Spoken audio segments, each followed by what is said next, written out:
শেখ হাসিনাকে ভারত থেকে বাংলাদেশে ফেরত আনতে হবে। সরকারের মধ্যে সমন্বয়ের ঘাটতি রয়েছে। সরকারের একজন এক কথা বলে আর একজন আরেক কথা বলে। তো এইভাবে কি আসলে রাষ্ট্র চলতে পারে? কোনোভাবে এইভাবে রাষ্ট্র চলতে পারে না, কখনোই সম্ভবপর নয়।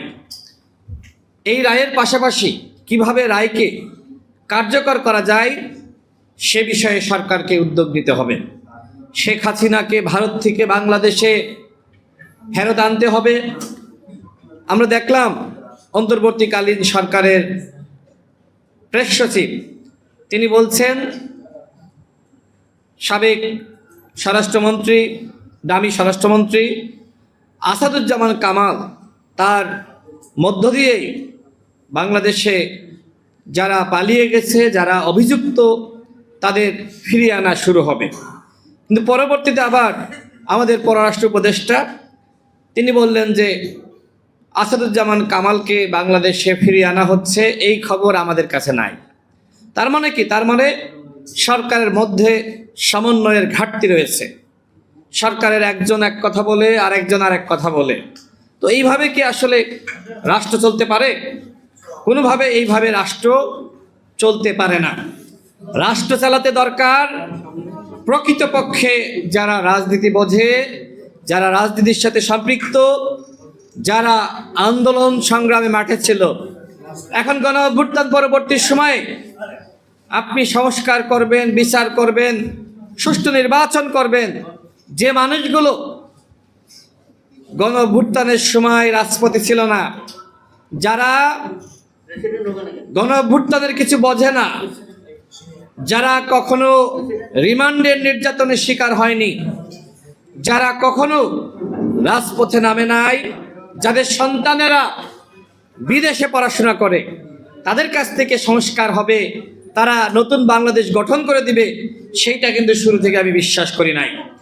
যে কারণে আমি শুরু থেকে এই সরকারের গঠনমূলক সমালোচনা করে এসেছি। কিন্তু আমি এটিও বলি নাই যে এই সরকারের পদত্যাগ করতে হবে। কারণ গণ অভ্যুত্থানের পরে ভালো হোক খারাপ হোক একটি সরকার গঠিত হয়েছে।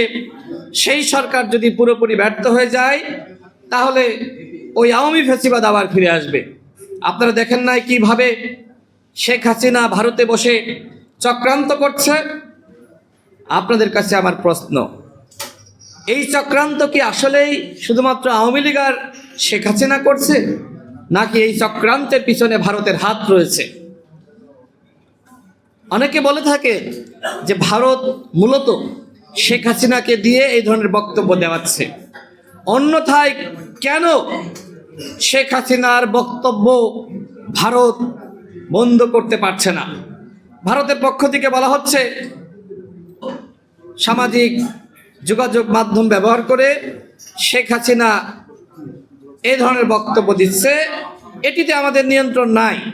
আপনারা হাসিনাকে ভারতে আশ্রয় দিয়েছেন আর হাসিনার উপরে আপনাদের নিয়ন্ত্রণ নাই, এটি কি বিশ্বাসযোগ্য? বন্ধুগণ, আমি বাংলাদেশের সাংবাদিক ভাইদেরকে বলবো, শেখ হাসিনার কোনো বক্তব্য, আওয়ামী লীগের পলাতক নেতাদের বক্তব্য, অভিযুক্ত নেতাদের বক্তব্য আপনারা কোনোভাবেই প্রচার করবেন না। আওয়ামী লীগের সাংগঠনিক কার্যক্রম নিষিদ্ধ হয়েছে। ওদের বক্তব্য প্রচার করা মানে ওদের আশ্রয় প্রশ্রয় দেওয়া। আমি সাংবাদিক ভাইদের কাছে অনুরোধ রাখছি, এই পতিত স্বৈরাচার, পলাতক স্বৈরাচার এবং সাংগঠনিকভাবে নিষিদ্ধ সংগঠন আওয়ামী লীগের কোনো বক্তব্য, বিবৃতি, তাদের নেতাদের বক্তব্য আপনারা দয়া করে প্রচার করবেন না। আমি বক্তব্য বাড়াবো না। বন্ধুগণ, আগামী ফেব্রুয়ারি মাসে নির্বাচন হবে। সেই নির্বাচনের জন্য আমরা প্রস্তুতি গ্রহণ করছি।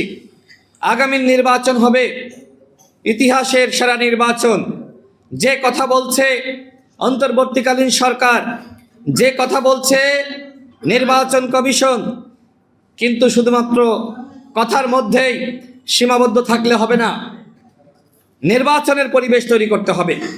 সরকার এখনো পর্যন্ত নির্বাচনের পরিবেশ তৈরি করার দিকে পূর্ণ মনোযোগ দেয়নি, হালকা পাতলা মনোযোগ দিয়েছে। এই হালকা পাতলা মনোযোগ দিয়ে হালকা পাতলা কাজ করে সুষ্ঠু নির্বাচন জাতিকে উপহার দেওয়া যাবে না।